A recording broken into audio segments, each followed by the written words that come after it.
Ayan, so bali ito yung binili kong molye. Ito, ayan. Tatluhan lang siya. Ayan. 680 ang bili ko. Kasing haba naman siya. Ito yung dati nakakabit eh. Naremedyoan ko nga yung noong nakaraan. Ang bumigay naman dito ngayon yung ito. Dito. Ayan, papalitan ko ngayon. Bumili ako ng bago. Ayan, sira-sira yung molye. Medyo madugo pala itong kalasin. Medyo may pitch eh. Tapos, mga nila pinatuloy dito lang yan. Parang resemble eh. Mga ano itsura.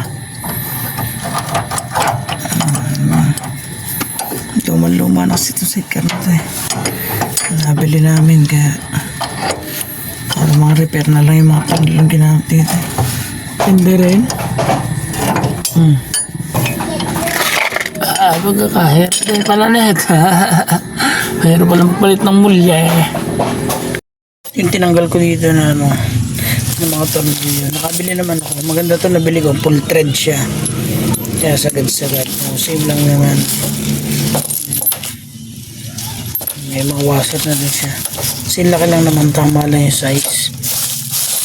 Bali na ipapalit ko dito. Tapos ito puputulin ko na lang. Kasi hindi, ang hirap na tanggalin ng mga tornilyong to. Gagrinderin ko na lang yan. Tsaka yun nandun isa. Para mapakabit na yung molye. Yan nakakabit pa. Gagrinderin ko na lang. Hindi siya kayang i-grinder kasi malalim. So mano-mano siya. Nagaring bakal.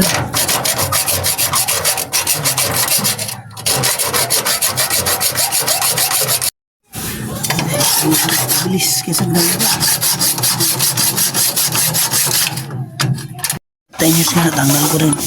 Tinatanggal ko sa kanya, pinutol ko na. Hindi na maano ng ano. Siraan yung thread talaga. Mas na. So pinutol ko na lang. Dahil ko na yung bag. Ayan, so bali ito yung binili kong molye. Ito, ayan. Tatluhan lang siya. Ayan. 680 ang bili ko.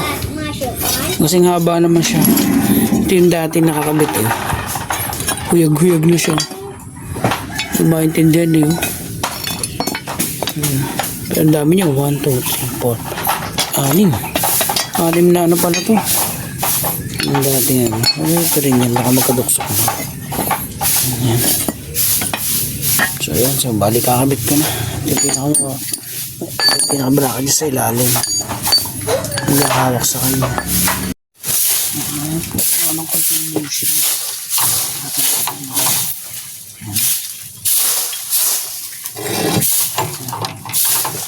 Yeah.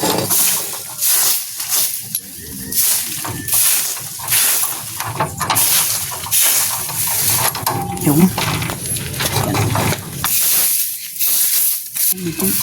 may klipa na. Nabili kong tornilyo dito. Dahil mas mahaba dito. May sipa iyan pala. Oo. Hindi kasi para dun yung dagdag lang ako dito eh. Ginawa ko.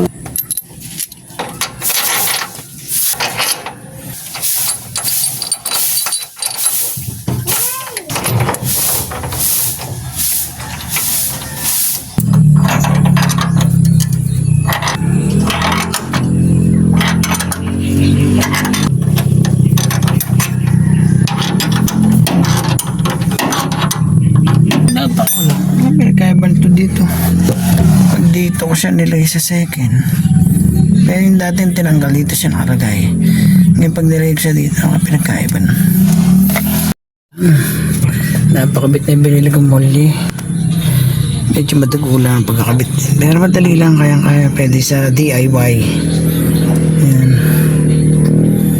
Sana tumagal to. Iba naman. Isa sa dati na ang dami-dami niya pero putol-putol pala.